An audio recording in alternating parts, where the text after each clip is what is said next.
nestled in North Carolina wilderness, is an outlier on the outskirts of civilization, the El Dorado Outpost. Step inside this Montgomery County fixture, you'll find anything an adventurer would need, and a need to know the truth.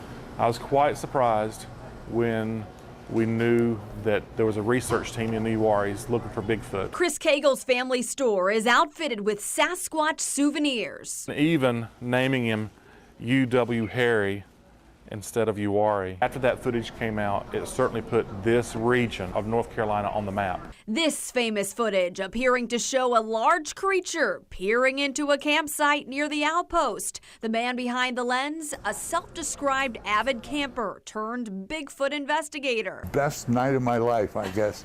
Michael Green believes he's perfect for the job. I'll be unabashedly stupid and say, yeah, I really do have the right credentials for this. Green has a resume of a realist, Army tank commander, chief welfare fraud investigator for the state of New Jersey, forgery expert, national ski patroller, now a Bigfoot believer. It's like seeing an angel or something. You really have to see it for yourself. And no matter how many times I look you right in the eye and say, I saw a Bigfoot, you're going to go, yeah, right, or uh-huh. Oh, sure you did, Mike. Almost every week, Green stops by the outpost to grab Bigfoot bait, then sets out to hunt the world's most elusive creature. And outside the outpost, tracking the footsteps of Bigfoot takes enthusiasts here to the more than 50,000 acres of the Uwari National Forest. This is where you saw him. This is where I saw him. Green took us to the spot where he had his first encounter. He was at the camp table with friends when he saw something in the woods. The next thing I heard was this. About 2 seconds later, right over my tent. Ah! Ah!